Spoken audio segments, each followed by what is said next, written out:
나는 예전 회사 구내식당 냄새만 맡아도 배보다 가슴이 먼저 부풀던 사람이었습니다. 식판의 국자 소리만 나도 오늘은 또 하루를 버텼구나 하는 안도감이 따라왔습니다. 그런데 은퇴하고 나니 그 냄새가 꿈처럼 멀어졌습니다. 아니, 그냥 내가 잘리듯 잘려나간 자리 같았습니다. 나는 서류상으로는 명예퇴직이라 불렸지만 제 발로 걸어 나온 느낌은 아니었습니다. 서랍을 비우고 사원증을 반납하던 날 모두가 수고하셨습니다 하고 박수를 쳐줬습니다. 꽃다발도 받았습니다. 그런데 그 박수 소리 끝에 찾아온 건 고요가 아니라 낯선 공백이었습니다. 마치 집안 전기가 한꺼번에 나가버린 것처럼 어둡고 조용한 공백이었습니다. 은퇴한 지 벌써 몇 달이 지났습니다. 사람들은 쉬라 그럽니다. 이제 쉬실 만큼 쉬셔야죠. 그 말이 나는 왜 이렇게 비수처럼 꽂히는지 모르겠습니다. 나는 쉰 적이 없습니다. 쉰다는 건 내 자리를 다른 누가 대신 채우고 있다는 뜻이니까요. 나는 버는 사람으로 살아왔습니다. 여태까지 한 번도 빈손으로 집에 들어간 적이 없었습니다. 내가 벌어온 돈으로 아이들 학원비를 냈고 전세를 옮겼고 겨울마다 기름 보일러를 마음 편히 돌렸습니다. 그런데 요즘은 냉장고 문만 열어도 가슴이 조마조마합니다. 반찬칸보다 카드값이 먼저 생각납니다. 냉장고 안은 아직 채워져 있는데 내 안은 점점 비어가는 느낌입니다. 퇴직금은 생각보다 빨리 줄어들었습니다. 나는 원래 계산이 정확한 사람이라고 믿어왔습니다. 매달 어디에 무슨 돈이 나가는지 다 적어두는 사람이었습니다. 그런데 한 달에 나가던 생활비가 내 월급이 사라진 순간부터 바로 비처럼 느껴지기 시작했습니다. 전에는 당연했던 비용이 이제는 부담이 되었습니다. 전기세, 관리비, 통신비, 손주 간식값, 사소하다고 넘겼던 것들이 전부 숫자로 올라서 나를 조용히 압박했습니다. 이 이상 가족에게 손 벌리는 꼴은 못 보겠습니다. 나 아직 그렇게 무너지지 않았습니다. 나는 아직 가족에게 어깨 펴고 앉아 있는 사람이어야 합니다. 그런 나에게 딸아이가 말했습니다. 아빠, 요즘은 집에 있는 거 그냥 팔아도 돈 되는 거 많아. 안 쓰는 거 당근에 한번 올려봐. 글자로 남기면 이상하게 들리지만 그날 그 말은 나를 구해주는 밧줄처럼 들렸습니다. 나도 할 수 있는 일, 몸 크게 못 써도 되는 일, 모르는 사람에게 손 내밀지 않아도 되는 일, 한 번쯤 시도해 볼 만하다고 생각했습니다. 하지만 딸의 다음 말이 조금은 자존심을 건드렸습니다. 할 줄 모르면 내가 대신 올려줄게. 아빠 세대는 잘 모르니까. 나도 모른다는 말입니까? 나를 어린애 취급하는 그 투가 순간적으로 얄미웠습니다. 나도 기계 다룹니다. 평생 물건 만지고 물건 팔고 물건 책임지던 사람이었습니다. 내 손으로 수십억짜리 재고를 관리하던 사람입니다. 나보고 지금 중고 몇만 원짜리 거래 하나 제대로 못할 거라고 생각하는 겁니까? 나는 괜찮다. 내가 직접 할 수 있다. 딱 잘라 그렇게 말해버렸습니다. 그 말이 자존심인지 허영인지 그때는 구분이 안 됐습니다. 그날 밤 나는 휴대전화를 손에 들고 오래 앉아 있었습니다. 예전에는 그냥 전화하고 문자하고 사진 몇 장 보는 데만 쓰던 것인데 이제는 내 한 달 생활비를 다시 세울 열쇠가 이 안에 있다는 생각이 들었습니다. 화면 속 작은 동그라미를 눌렀더니 동네 사람들끼리 파는 물건, 목록이 주르륵 뜨는 것을 보고 나는 잠깐 숨을 멈췄습니다. 냉장고, 자전거, 골프채, 오래된 카메라, 쓰다만 공구. 그것들이 전부 돈이 되고 있었습니다. 갑자기 내가 가진 것들이 전부 새롭게 보였습니다. 안 쓰는 낡은 선풍기까지도 돈이 된다면 아직 나는 끝이 아니구나. 아직 나는 버릴 사람이 아니구나. 그런 생각이 스멀스멀 올라왔습니다. 다음 날 나는 오래된 골프채를 꺼냈습니다. 예전에 회사 사람들과 억지 모임으로 다니던 그 골프채입니다. 팔고 싶지 않은 물건은 아니었습니다. 솔직히 말하면 잡동산이었습니다. 나는 천천히 거실불을 켰습니다. 조용히 닦았습니다. 사진을 찍었습니다. 그런데 막상 올리려 하니 글이 문제였습니다. 뭐라고 적어야 사람들이 믿을까요? 나는 오래 쓰지 않았습니다라고 쓰고 싶었지만 그 말은 어딘가 장사꾼 냄새가 났습니다. 나는 내 말을 믿게 하고 싶었습니다. 싸구려로 보이고 싶진 않았습니다. 고민을 하다가 그냥 이렇게 적었습니다. 회사 다니며 쓰던 골프채입니다. 사용감은 있지만 상태는 괜찮습니다. 은퇴 후 정리합니다. 가까운 분이면 직접 드리겠습니다. 올리고 나서 나는 이상하게 가슴이 떨렸습니다. 금액은 생각보다 크지 않았습니다. 그런데 그 게시글은 마치 내 인생을 올려놓은 것처럼 느껴졌습니다. 나는 내 삶을 한 장, 두 장 사진으로 찍어 세상에 내놓고 있는 것 같았습니다. 사람들은 과연 이걸 보고 뭐라고 할까요? 싸게 주세요 라고만 할까요? 아니면 아직도 쓸만하네요 라고 말해줄까요? 나는 거실 소파에 앉아 휴대전화 화면만 뚫어지게 쳐다보았습니다. 마치 누군가 나에게 다시 첫 월급을 주겠다고 연락할 것처럼 기다렸습니다. 얼마 지나지 않아 메시지가 왔습니다. 가격 가능하신가요? 바로 가져가도 될까요? 그 한 줄이 내 심장을 세게 쳤습니다. 내가 아직 거래가 되는 사람이라는 증거처럼 느껴졌습니다. 나는 손가락이 굳어 제대로 답을 못했습니다. 잠깐만요 라는 짧은 말 하나 쓰는데도 몇 번씩 지우고 다시 썼습니다. 나는 내 목소리를 잃은 지 오래였다는 걸 그때 알았습니다. 약속을 잡고 물건을 건네주고 현금을 받았을 때 나는 너무 어색해서 괜히 괜찮으시면 연습 많이 하세요 같은 말까지 건넸습니다. 집으로 돌아오는 길에 손바닥 땀이 식지 않았습니다. 내 주머니 안엔 현금 몇만 원이 들어 있었습니다. 그 돈이 크지는 않았습니다. 하지만 그날 나는 내 스스로를 향해 아주 오랜만에 이런 말을 했습니다. 너 아직 끝난 거 아니다.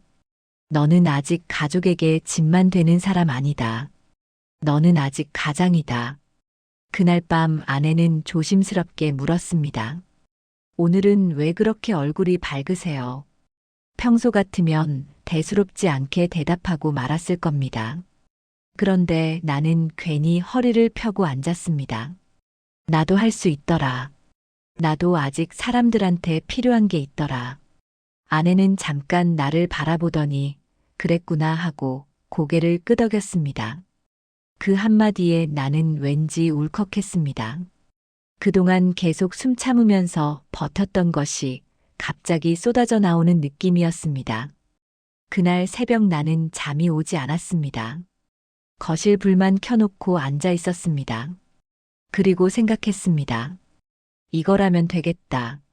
집 안에 있는 것들, 내가 다 정리해서 팔면 한 달 생활비 정도는 벌 수 있겠다. 국민연금 나오기 전까지만 이렇게 버티면 되겠다.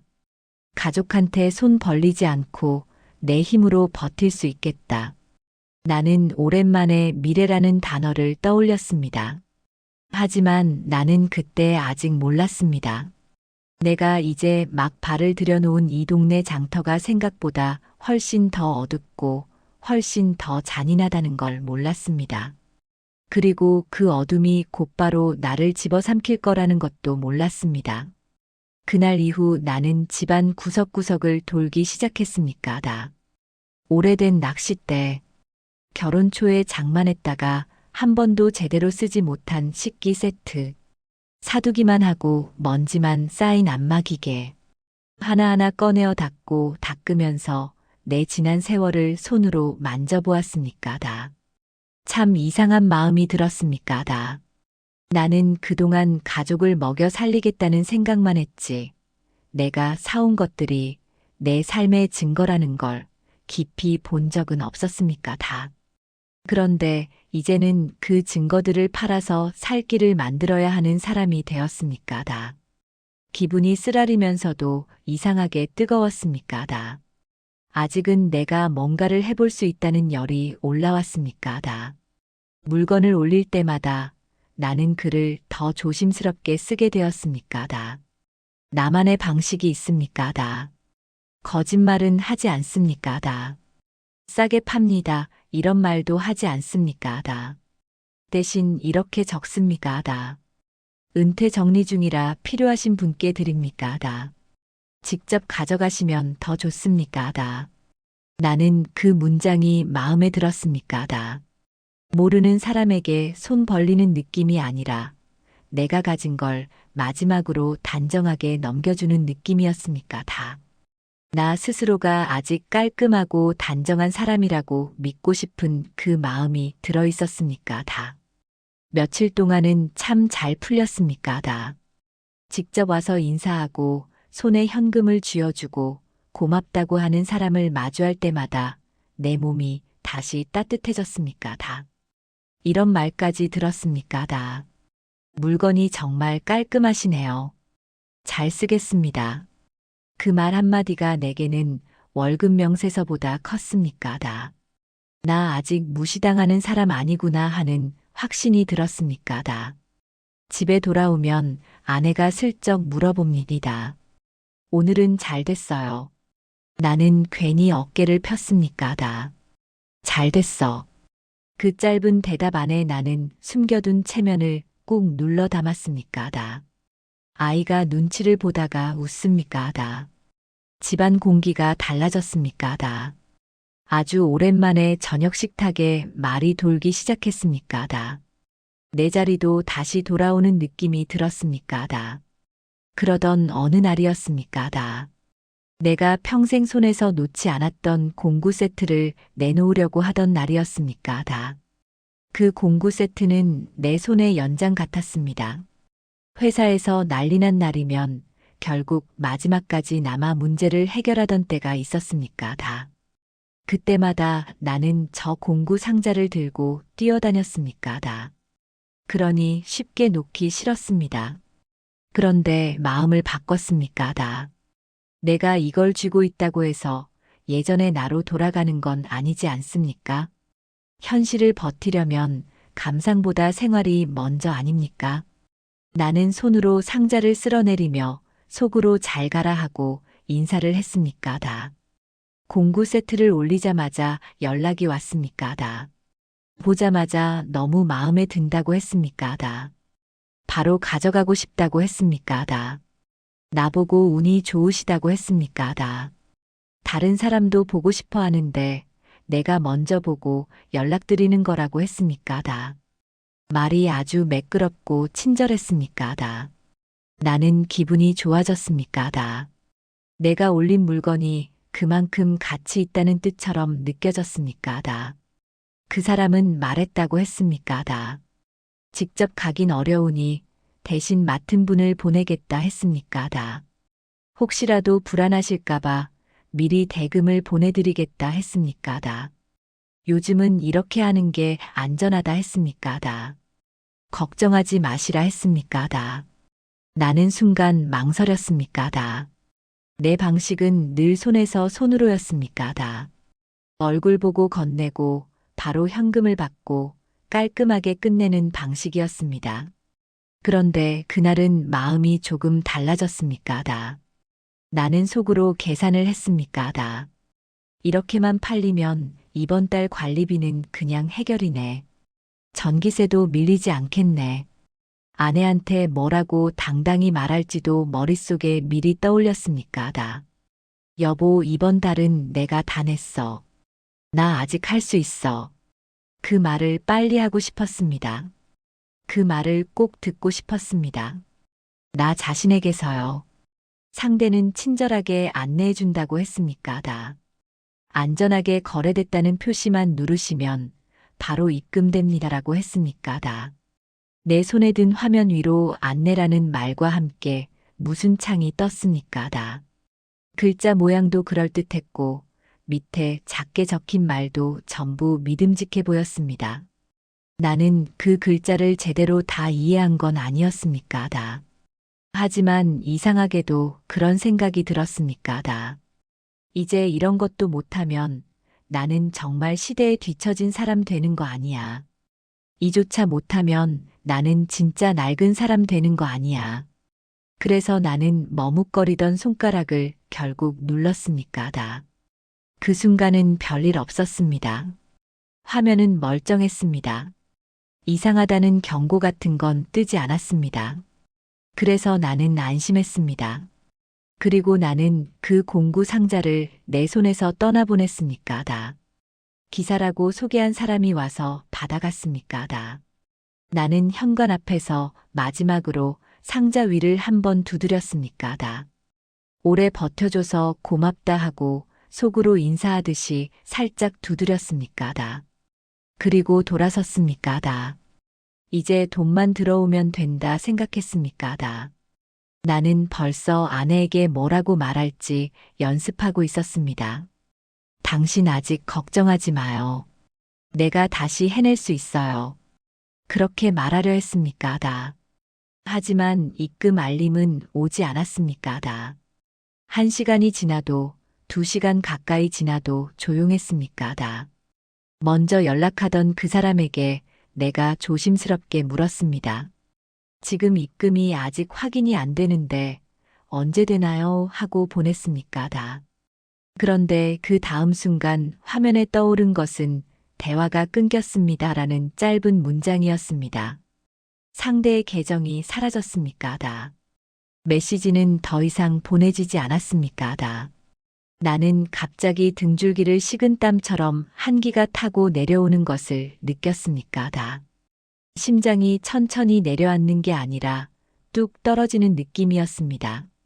방 안은 아무 소리도 없는데 귀에서는 웅 하는 소리만 커졌습니까, 다. 그제서야 머릿속에서 어떤 말이 떠올랐습니까, 다. 요즘은 이상한 일 많으니까 조심해. 아내가 했던 말이었습니다. 나는 그 말을 떠올리자마자 숨이 답답해졌습니까, 다. 아니겠지.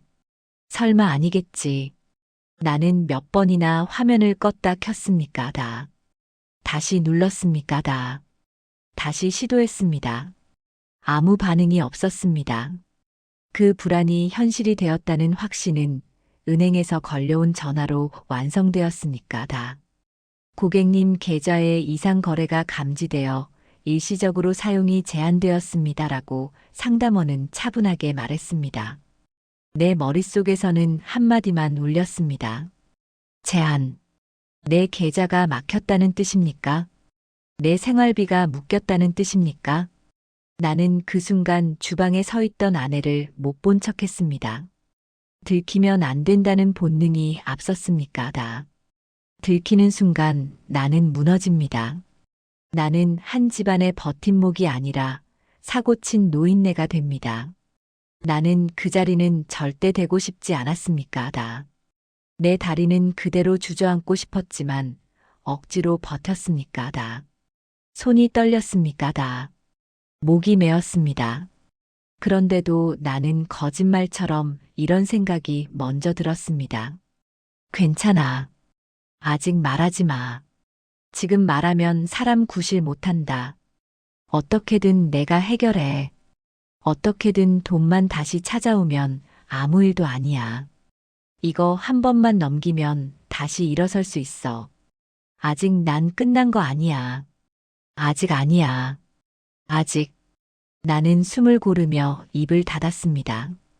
그 순간부터 내 안에서 무너지는 소리와 절대 무너지면 안 된다고 버티는 소리가 동시에 들리기 시작했습니까, 다. 그 두 소리가 서로 부딪히며 머리를 긁어댔습니까, 다. 나는 부엌 의자에 앉아 고개를 들지 못했습니다. 아내가 물었습니다. 무슨 일 있으세요? 나는 아무 일도 아니야 하고 대답했습니다. 내 목소리는 내 목소리가 아니었습니다. 이때부터 모든 게 변하기 시작했습니다. 그날 밤 나는 한참 동안 현관 앞을 서성였습니까? 아무도 없는 그 자리에 이미 떠나간 공구 상자의 그림자가 아직 남아있는 것 같았습니까? 불빛이 희미하게 비춰진 바닥에는 내 발자국만 덩그러니 남아있었습니까? 발끝이 자꾸만 그 자리를 밟았습니다. 거기 서 있으면 방금 전의 일이 꿈처럼 취소될 것 같았습니까? 하지만 꿈은 깨지 않았고 통장은 여전히 잠겨 있었습니까? 은행 앱을 열어볼 때마다 화면에 뜨는 단어는 단 하나였습니다. 이용 제한. 그 두 글자가 내 인생의 낙인이 된 듯 했습니다. 나는 잠이 오지 않아 새벽 내내 휴대전화를 쥐고 앉아 있었습니까? 인터넷의 중고 거래 사기, 계좌 막힘, 피해 구제 같은 단어를 검색했습니다. 끝없는 글들이 올라왔습니다. 누군가는 단돈 5,000원짜리 물건을 팔려다가 털렸다고 했고, 누군가는 평생 모은 돈을 순식간에 잃었다고 했습니다. 그 글들을 보면서 이상한 위로와 공포가 동시에 밀려왔습니까? 나만 바보가 아니구나. 그런데 나도 그 바보 중 하나가 되었구나. 시간이 지나도 머릿속에서는 그 사람의 마지막 말이 맴돌았습니다. 걱정하지 마시라. 안전하게 처리해 드리겠다. 그 말은 마치 체면 같았습니다. 그 목소리가 아직 귓속에 남아 있었습니까? 누군가 나를 칭찬하는 듯한, 믿어도 된다고 속삭이는 듯한 어투. 그 한마디가 내 평생의 경계를 무너뜨렸습니다. 평생 조심스럽게 숫자 하나 틀리지 않게 살아온 내가 그 말 한 줄에 무너졌다는 게 도무지 믿기지 않았습니까? 새벽 3시가 넘어서야 겨우 눈을 붙였습니다. 그러나 잠결에도 꿈속에서는 낯선 창이 자꾸 떠올랐습니까? 버튼을 누르려는 내 손, 멈추지 못하는 내 손, 그리고 화면이 꺼지며 사라지는 숫자들. 나는 그 꿈속에서도 손바닥에 땀을 흘렸습니까? 아침이 되어 눈을 떴을 때 나는 진이 다 빠져 있었습니다. 아내는 나보다 먼저 일어나 부엌에서 밥을 짓고 있었습니다. 쌀 씻는 소리가 이상하게 멀리서 들렸습니다.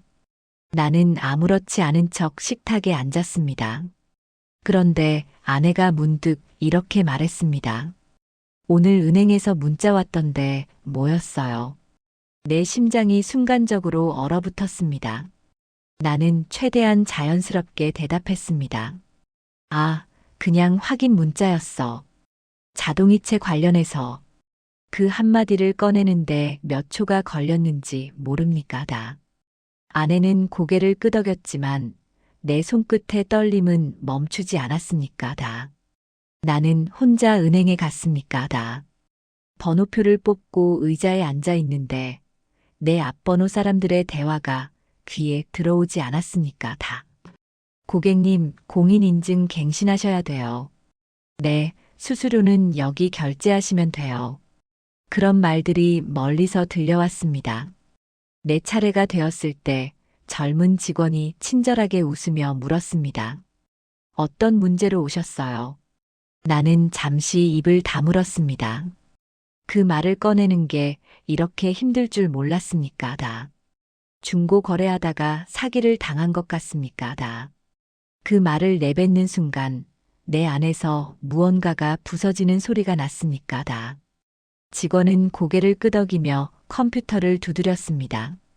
그리고는 담담하게 말했습니다. 요즘 이런 피해가 정말 많아요. 고객님도 링크나 문자를 클릭하신 거죠. 그 말투는 친절했지만 내 귀에는 이렇게 들렸습니다. 또 속으셨군요. 그렇게 많이들 당하세요. 그 말이 내 자존심을 한 번 더 짓밟았습니다. 나는 아무 말도 하지 못했습니다. 손끝이 차가워졌습니다. 직원이 내게 피해 접수 안내문을 건네주었을 때 나는 마치 죄인처럼 고개를 숙였습니다. 누가 봐도 내가 잘못한 사람 같았습니다. 은행을 나서자 햇빛이 눈부셨습니다. 그런데 그 빛이 따뜻하지 않았습니다. 내 어깨 위로 쏟아지는 건 햇빛이 아니라 현실이었습니다. 나는 그대로 발걸음을 멈췄습니다. 길가 전봇대에 기대어 잠시 숨을 고르려 했지만 목구멍까지 치밀어 오른 것은 숨이 아니라 분노였습니다. 누구를 향한 분노인지도 모른 채 눈시울이 뜨거워졌습니다. 나는 스스로를 원망했습니다. 평생 남의 실수 뒷정리를 하며 살았는데 정작 내 노후는 한순간 실수로 무너졌다는 게 억울했습니다. 집으로 돌아와도 마음이 가라앉지 않았습니다. 거실 불빛이 낯설게 느껴졌습니다. 아내는 나를 보며 물었습니다. 오늘 무슨 일 있었어요? 나는 고개를 저었습니다. 그냥 좀 피곤하네. 그 말이 입에서 나올 때 내 혀가 바닥에 붙어버린 것 같았습니다. 거짓말을 하는 게 이렇게 아픈 일인지 그날 처음 알았습니다. 그날 저녁 식탁 위에는 김치찌개가 놓여 있었습니다. 평소라면 맛있게 먹었을 겁니다. 그런데 밥 한 숟가락이 목으로 넘어가지 않았습니다. 나는 괜히 티를 내지 않으려 애를 썼습니다. 젓가락질을 하면서도 머릿속에는 숫자만 돌았습니다. 잃은 돈, 남은 돈, 내일의 돈. 그 숫자들이 끝없이 머릿속을 돌아다녔습니다. 밥을 다 먹지도 않았는데 나는 자리에서 일어났습니다. 아내가 의아한 눈빛으로 물었습니다. 어디 가요? 나는 잠깐 산책 좀 하고 올게 하고 대답했습니다. 밖으로 나오자 바람이 찼습니다. 골목길을 천천히 걸었습니다. 어두운 하늘 아래 가로등 불빛이 깜빡였습니다. 그 불빛이 마치 내 안의 희미한 자존심 같았습니다. 꺼질 듯, 그러나 아직은 남아있는 불빛. 나는 그 빛을 보며 속으로 중얼거렸습니다. 아직 말하지 말자. 아직은 내가 감당해야 한다. 가족에게는 웃는 얼굴로 돌아가야 한다. 그게 가장으로서 마지막 남은 내 몫이다. 그렇게 마음을 다잡으며 다시 발걸음을 돌렸습니다. 하지만 집 앞에 도착했을 때 현관문 틈으로 새어나오는 불빛이 이상하게 따뜻했습니다. 그 빛을 보는 순간 알 수 없는 두려움이 밀려왔으니까다. 내가 이 문을 열면 모든 게 드러날 것만 같았습니다. 그리고 그 불빛 속에는 내 부끄러움이 기다리고 있을 것 같았습니다. 나는 문고리 위에 손을 얹고 한참을 서 있었습니다. 그 문을 열지 못한 채로 나는 조용히 숨을 삼켰습니다. 그날 밤 나는 한마디도 하지 않았습니다. 아내는 그런 나를 이상하게 바라보았지만 묻지 않았습니다. 침묵이 흐르고 시간은 무겁게 흘렀습니다. 그리고 그 침묵 속에서 나는 깨달았습니다. 이제부터 진짜 지옥이 시작된다는 것을요. 그날은 아침부터 이상하게 모든 게 엇나갔으니까 다. 커피포트가 갑자기 작동하지 않았고 텔레비전 화면은 줄이 가득했습니다. 전기요금 자동이체가 막혔다는 사실을 그제야 깨달았습니다. 아내가 말했다고 했습니까 다. 이상하네. 이번 달 청구가 안 됐다고 문자 왔는데. 그 말에 내 심장은 덜컥 내려앉았습니다. 나는 아무렇지 않은 척 대답했습니다. 아마 날짜가 바뀌었을 거야. 그런데 아내는 이미 눈치를 챘던 모양이었습니다. 날카로운 시선이 내 얼굴을 훑고 지나갔습니다. 점심 무렵이었습니다. 아내가 식탁에 앉아있던 나를 불렀습니다. 은행에서 전화 왔어요. 통장 이상 거래라던데 당신 무슨 일 있어요? 나는 손에 들고 있던 숟가락을 놓았습니다. 머리가 멍해졌습니다. 변명해야 한다는 생각이 먼저 들었으니까 다. 그런데 입이 떨어지지 않았습니다. 내 안에서 무언가가 끊어졌습니다. 조용히, 아주 천천히. 결국 나는 아무 말도 하지 못했습니다. 아내의 목소리가 떨렸습니다. 당신 무슨 일이에요? 무슨 일인지 말 좀 해봐요. 나는 고개를 숙인 채 말했다고 했습니까? 나 잘못했어. 그 한마디를 꺼내는데 모든 기운이 빠져나갔습니다. 아내는 처음에는 이해하지 못한 얼굴이었습니까? 나. 그리고 곧 분노로 바뀌었습니다. 당신 설마 그 당근 거래하다가 그런 거예요.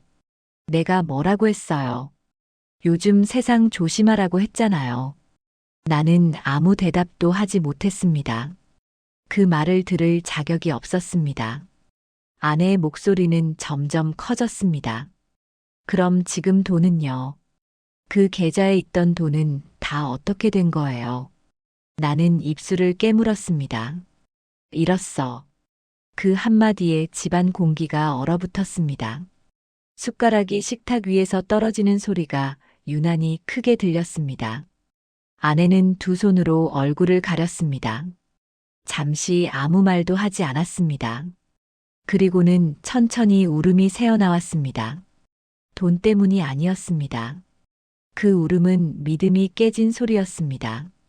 당신 왜 나한테 말을 안 했어요? 나랑 평생을 같이 산 사람인데 왜 혼자 다 짊어지려 했어요? 나는 대답 대신 고개만 숙였습니다. 목이 꽉 막혀 말이 나오지 않았습니다. 잠시 후 아내가 말했다고 했습니까? 나는 돈보다 그게 더 무서워요. 당신이 나한테 아무 말도 안 하는 게 더 무섭다고요. 그 말이 내 가슴을 찔렀습니다. 나는 숨을 깊게 들이쉬었습니다. 눈물이 차올랐지만 참았습니다. 그 앞에서는 울 수가 없었습니다. 내가 울면 이 집은 완전히 무너질 것 같았습니까? 그날 저녁 우리는 같은 공간에 있었지만 서로 다른 방에 있었습니다. 밥상도 차려지지 않았고 텔레비전 소리도 꺼져 있었습니다. 시계 초침 소리만 또렷이 들렸습니다. 나는 방 안에 앉아 창문을 바라봤습니다. 어둠 속에서 내 얼굴이 창에 비쳤습니다. 낯설었습니다. 그 얼굴은 내가 아는 내가 아니었습니다. 나는 손으로 그 얼굴을 가렸습니다. 그때 문이 살짝 열리며 아내가 들어왔습니다. 손에는 따뜻한 차 한 잔이 들려 있었습니다. 잠깐 망설이더니 내 앞에 놓았습니다. 그리고 조용히 말했습니다. 당신 다시는 이런 일 혼자 감당하지 마요. 나도 같이 겪을 테니까. 돈은 다시 벌면 돼요. 하지만 마음이 부서지면 그건 못 고쳐요. 그 말을 듣는 순간 눈물이 왈칵 쏟아졌습니다. 나는 입을 틀어막았지만 목에서 흐느낌이 새어나왔습니다. 아내는 조용히 내 옆에 앉았습니다. 아무 말도 하지 않았습니다. 그저 내 어깨에 손을 얹고 함께 울었습니다. 그 손의 온도가 오래전 기억처럼 따뜻했습니다. 그 온기가 내 안 깊은 곳의 돌덩이를 조금씩 녹여내렸습니다. 나는 그제야 깨달았습니다. 이 집을 지탱해온 건 돈이 아니라 그 사람이었음을. 한참을 그렇게 앉아 있었습니다. 눈물은 멈췄지만 마음은 여전히 무거웠습니다. 하지만 그 무게 속에서 아주 작고 희미한 불빛이 피어오르는 걸 느꼈습니다. 그것은 희망이라기보다 다시 살아야 한다는 부름 같았습니다. 다음 날 아침 나는 결심을 했습니다. 더 이상 숨지 말자. 내가 무너진 걸 인정하자. 그리고 다시 배우자. 세상이 바뀌었다면 나도 배워야 한다. 그게 지금 내가 할 수 있는 유일한 속죄이자 시작이었다. 나는 천천히 손을 씻고 거울을 바라봤습니다. 초라한 얼굴이었지만 그 속에는 어제와 다른 결심이 있었습니다. 이제는 두려워하지 않겠다.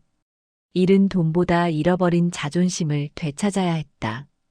그날 오전 나는 휴대전화를 들었습니다.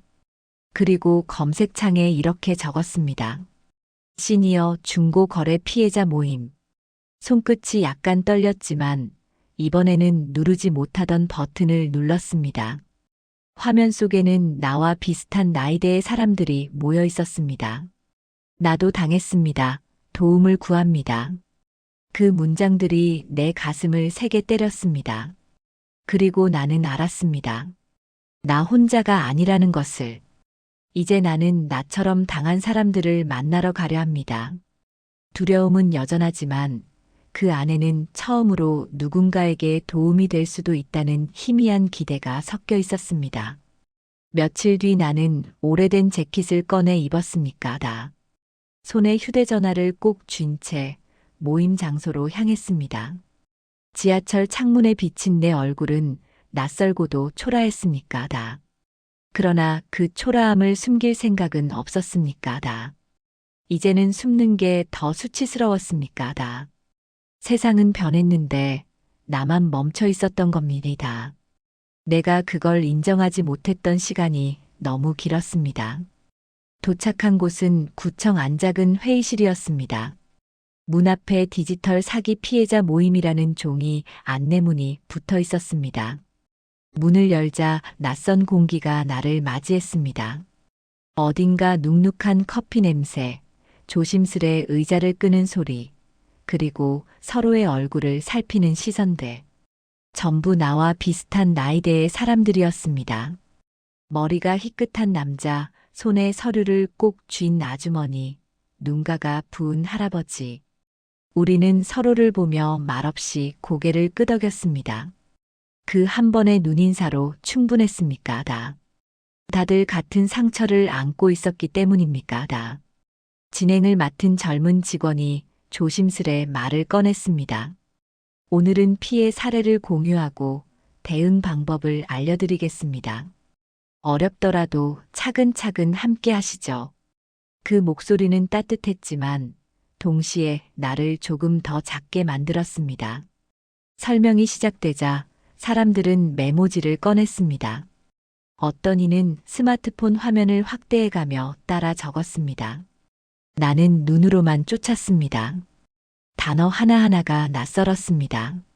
피싱, 계좌 도용, 전자금융법. 그 말들이 내게는 마치 외국어처럼 들렸습니다. 잠시 후 한 아주머니가 손을 들었습니다. 저는요, 문자로 온 링크를 눌렀어요. 근데 거기서 카드 번호 입력했는데 그게 그렇게 위험한 건지 몰랐어요. 그녀의 목소리는 떨렸습니다. 순간 나는 그 말을 들으며 마음이 쿵 내려앉았습니다. 나였다. 내 이야기였다. 나는 고개를 숙였습니다. 그런데 신기하게도 그 순간 어깨 위에 있던 돌덩이 같은 부끄러움이 조금씩 풀어졌습니다. 나만 그런 게 아니었구나. 나 같은 사람이 이렇게 많았구나. 진행자가 말했다고 했습니까 다. 이건 부끄러운 일이 아닙니다. 문제는 기술이 아니라 사람의 마음을 이용하는 겁니다. 누구나 속을 수 있습니다. 그 말이 내 가슴을 세게 때렸습니다. 나는 눈을 감았습니다. 누구나 속을 수 있다. 그 말은 내가 그동안 나 자신을 얼마나 심하게 몰아붙였는지를 깨닫게 했습니다. 그날 처음으로 나는 내 잘못을 인정하면서도 스스로를 용서했습니다. 모임이 끝나고 복도에 나왔을 때 옆자리의 중년 남성이 내게 말을 걸었습니다. 형님도 당하셨어요? 나는 고개를 끄덕였습니다. 그는 피식 웃으며 손을 내밀었습니다. 우리 같은 사람들끼리라도 서로 도와야죠. 그 손은 거칠었지만 따뜻했습니다. 나는 그 손을 잡으며 묘한 안도감을 느꼈습니다. 그 손이 나를 현실로 끌어올려주는 것 같았습니다. 집으로 돌아오는 길에 마음이 이상하게 가벼웠습니다. 지하철 창문 밖으로 스치는 도시의 불빛이 전보다 조금 더 따뜻해 보였습니다. 이제 나도 다시 배워야겠구나. 나는 휴대전화를 꺼내 메모장을 열었습니다. 그리고 이렇게 적었습니다. 첫째, 모르는 링크는 절대 누르지 않는다. 둘째, 계좌나 카드 정보는 직접 입력하지 않는다. 셋째, 거래는 반드시 직접 얼굴 보고 한다. 넷째, 나보다 젊은 세대에게 물어보는 걸 부끄러워하지 않는다. 그 문장들을 적는 동안 내 손끝이 떨렸지만 마음 한쪽에서는 오랜만에 명확한 목표가 생겼습니다. 집에 도착하자 아내가 마중을 나왔습니다. 어디 다녀오셨어요? 나는 솔직히 말했습니다. 피해자 모임에 다녀왔어. 나 같은 사람들 많더라. 아내는 놀라지 않았습니다. 오히려 잔잔히 미소를 지었습니다. 잘했어요. 혼자 끙끙 앓지 않아서 다행이에요. 그 한마디에 눈물이 왈칵 차올랐습니다. 그날 밤 나는 다시 거실에 앉았습니다. 창문 밖으로 불빛이 비쳤습니다. 예전엔 그 불빛이 나와 상관없는 세상의 것이었는데, 이제는 그 안에 나도 포함되어 있다는 생각이 들었습니다.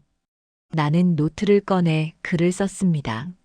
나 같은 사람이 또 생기지 않게 하려면 누군가는 먼저 말해야 한다. 그 문장을 쓰자마자 마음속에서 작은 불씨가 일었습니다. 다음 날 아침 나는 복지센터에 전화를 걸었습니다. 혹시 이런 피해 사례를 다른 어르신들에게 알려주는 자리 있나요? 직원이 반갑게 말했다고 했습니까? 그런 교육이 필요했어요. 혹시 직접 이야기해 주실 수 있을까요? 나는 잠시 말을 잃었습니다. 내가 나가서 사람들 앞에서, 하지만 곧 고개를 끄덕였습니다. 예, 할 수 있습니다. 전화를 끊고 나서 손이 떨렸습니다. 두려움 때문이 아니라 살아있다는 실감 때문이었습니다. 세상과 끊겼다고 생각했던 내가 다시 세상 속으로 발을 내딛고 있었습니다. 아직은 불안했지만 이번에는 도망치지 않기로 했습니다. 내 실패가 누군가의 경고가 된다면 그것으로 충분했습니다. 나는 거울 앞에 섰습니다. 주름진 얼굴 속에서 이상하게 단단한 눈빛이 보였습니다. 이제 그 눈빛이 부끄럽지 않았습니다. 그것은 후회의 빛이 아니라 다짐의 빛이었습니다. 복지센터에서 전화를 끊은 지 하루 뒤 나는 초대장을 받았습니다. 다음 주 수요일 지역 어르신 대상 디지털 안전 강의. 강사 신청자 본인. 내 이름이 또렷하게 적혀 있었습니다. 그 한 줄이 내 가슴을 두근거리게 했습니다. 평생 누군가 앞에서 말해본 적이 없습니다. 회사에서도 늘 뒤에서 정리하고 앞에서는 다른 사람이 보고하던 사람이었습니다. 그런 내가 이제 사람들 앞에 서야 한다니 어색함과 두려움이 동시에 밀려왔습니다. 하지만 이상하게도 그 두려움 속에 묘한 설렘이 있었습니다. 그날부터 나는 거실을 작은 교실로 만들었습니다.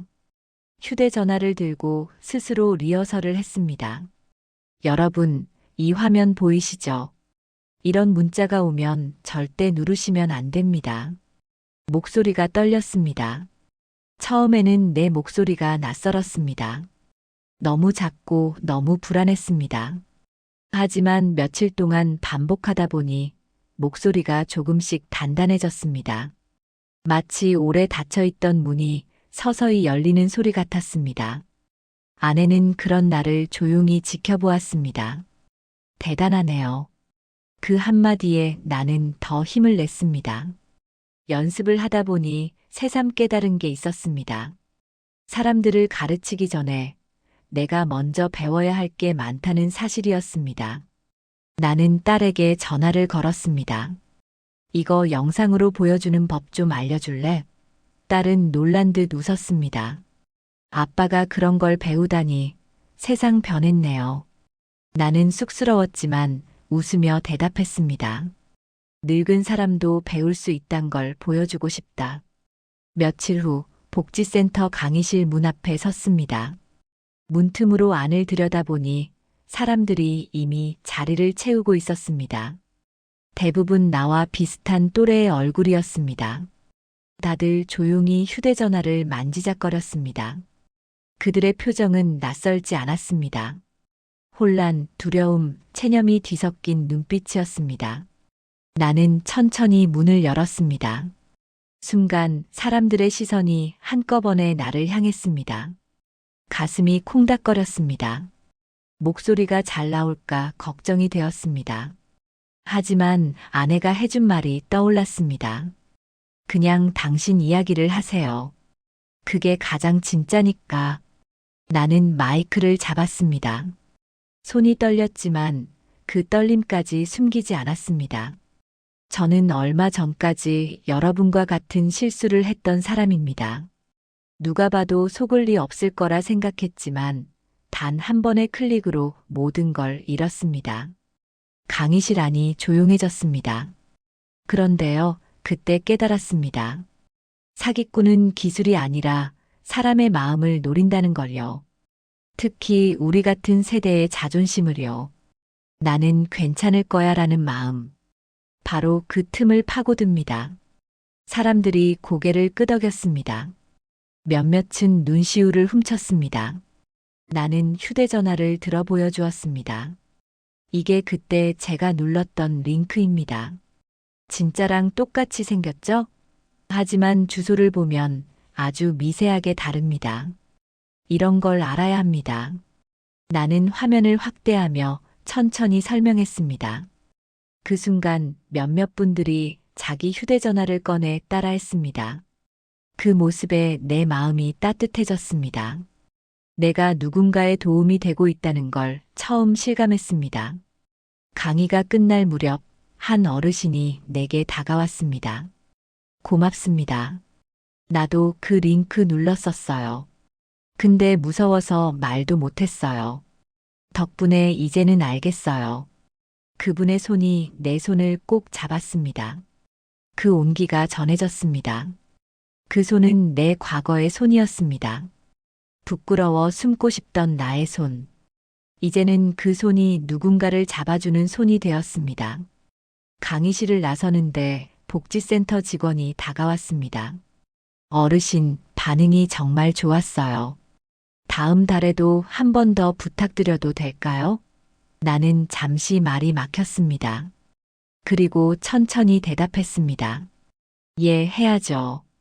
해야 합니다. 밖으로 나오니 늦은 오후 햇살이 따뜻했습니다. 나뭇잎 사이로 빛이 떨어졌습니다. 그 빛 아래 서서 나는 눈을 감았습니다. 세상은 여전히 변하고 있었고 나는 그 변화 속으로 다시 들어가고 있었습니다. 예전에는 두려웠던 그 변화가 이제는 나를 살리는 바람처럼 느껴졌습니다. 집으로 돌아오니 아내가 기다리고 있었습니다. 어땠어요? 나는 잠시 말이 막혔다가 웃었습니다. 나 오늘 누군가에게 도움이 됐어. 그 말을 내뱉는 순간 아내의 눈가가 붉어졌습니다. 우리는 말없이 서로의 손을 잡았습니다. 그날 밤 나는 다시 잠이 오지 않았습니다. 하지만 이번에는 불안해서가 아니었습니다. 오랜만에 설레는 밤이었습니다. 머릿속에 사람들의 얼굴이 떠올랐습니다. 그 눈빛 속에는 내가 예전에 잃어버렸던 희망이 있었습니다. 나는 속으로 다짐했습니다. 이제 그 희망을 이어가야 한다고. 한 달 뒤 나는 다시 복지센터의 작은 강단 위에 섰습니다. 이번엔 처음보다 조금 덜 떨렸습니다. 손에 쥔 마이크가 낯설지 않았고 내 목소리도 더 단단해졌습니다. 오늘은 시니어 안전거래 교육 두 번째 시간이었습니다. 지난 강의 때보다 더 많은 사람들이 모였습니다. 앞줄에는 지난번에 내 손을 잡고 울던 아주머니가 앉아 있었고 뒷줄에는 처음 보는 중년 남자들이 서 있었습니다. 사람들의 표정 속에는 조심스러움과 동시에 기대가 섞여 있었습니다. 나는 천천히 입을 열었습니다.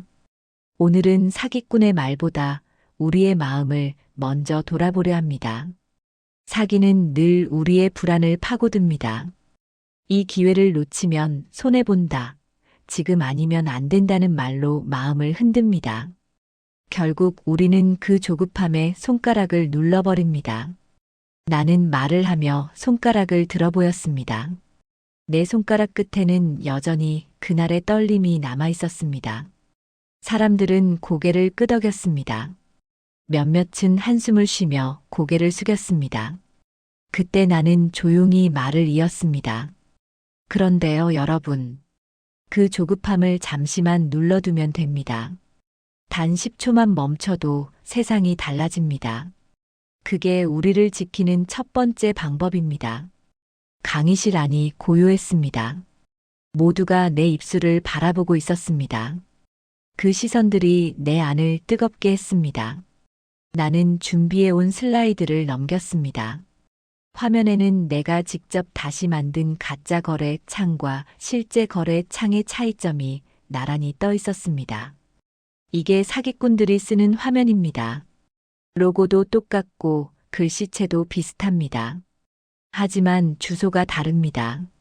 여기에 캄 대신 센티미터이 들어가 있죠.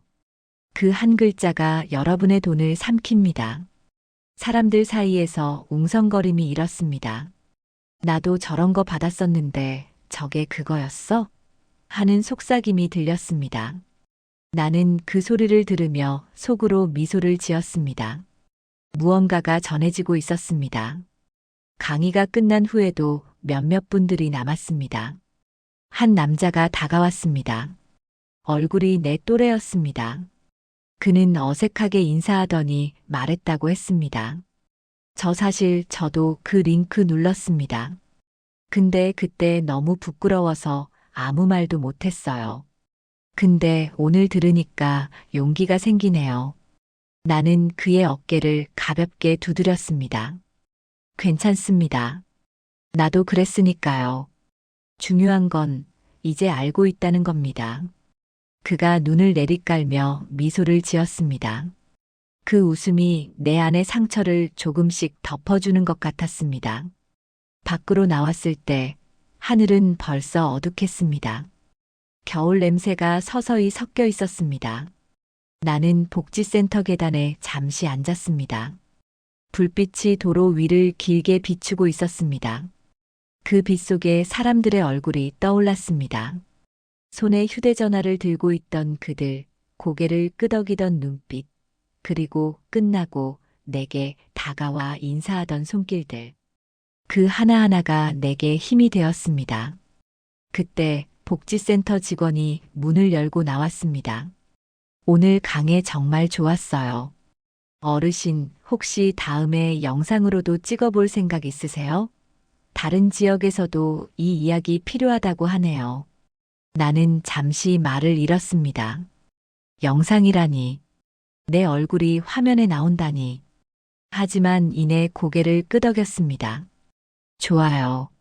누군가에게 도움이 된다면 해야죠. 직원이 미소를 지었습니다. 역시 어르신, 이제 완전히 강사 같아요. 집으로 돌아오는 길, 가로등 불빛이 따라왔습니다. 나는 가만히 웃었습니다. 예전엔 그 불빛이 너무 멀게 느껴졌습니다. 하지만 이제는 내 걸음과 함께 움직이는 것 같았습니다. 세상은 여전히 빠르게 변하고 있었지만 나는 그 변화 속에서 더 이상 뒤처진 사람이 아니었습니다. 나는 배웠고 넘어졌고 다시 일어섰습니다. 그리고 그 과정에서 비로소 사람 사이의 온기를 다시 느꼈습니다. 집에 도착하니 아내가 거실에서 기다리고 있었습니다. 오늘은 어땠어요? 나는 말없이 미소를 지었습니다. 그리고 조용히 대답했습니다. 오늘 나 같은 사람이 나한테 고맙다고 했어요. 아내의 눈빛이 흔들렸습니다. 그 말이 얼마나 고마운지 알아요? 나는 고개를 끄덕였습니다. 응, 이제야 알겠어요. 그날 밤 나는 아내 옆에 앉아 창밖을 바라봤습니다. 눈이 조금씩 내리고 있었습니다. 하얀 눈송이가 가로등 불빛에 닿아 반짝였습니다. 나는 속으로 조용히 말했습니다. 이제 됐다. 이제 정말 사람답게 살아도 되겠다. 아내가 말했다고 했습니다. 당신 요즘 얼굴이 달라졌어요. 나는 웃으며 대답했습니다. 그래요. 나 이제 무섭지 않아요. 그리고 그 말을 하며 처음으로 스스로를 믿을 수 있었습니다. 그날 밤 눈은 계속 내렸습니다. 조용히, 그러나 끊임없이. 마치 내 안에 쌓이던 두려움을 덮어주는 듯이. 눈이 녹기도 전에 봄이 왔습니다. 동네 복지센터의 나무에 새순이 돋았습니다. 나는 여전히 그곳으로 향했습니다. 이번엔 강의가 아니라 회의였습니다. 내 이야기가 영상으로 제작되어 전국 노인복지관에 배포된다고 했습니다. 그 말을 듣고도 믿기지 않았습니다. 평생 남들 뒤에서 묵묵히 일만 하던 내가 이제 사람들 앞에서 누군가의 이야기로 전해진다니. 나는 여전히 어색했습니다. 하지만 부끄럽지는 않았습니다. 촬영팀이 세팅을 마치자 젊은 PD가 내게 다가왔습니다. 어르신 준비되셨나요? 나는 잠시 숨을 고르고 고개를 끄덕였습니다. 카메라 앞에 앉자 낯선 긴장이 몸을 감쌌습니다. 그러나 마이크가 켜지고 불이 들어오자 나는 자연스럽게 웃음이 나왔습니다.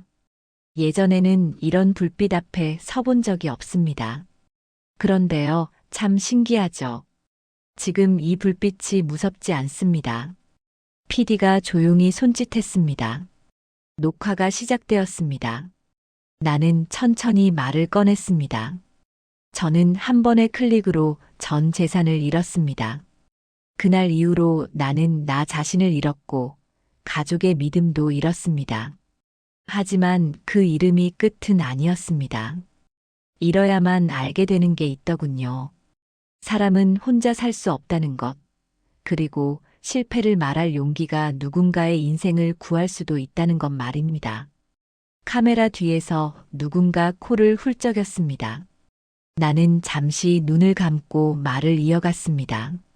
저는 돈을 되찾지 못했습니다. 하지만 대신 제 목소리를 되찾았습니다. 이제 저는 제 나이보다 젊은 세상과 싸우지 않습니다. 그 대신 함께 배웁니다.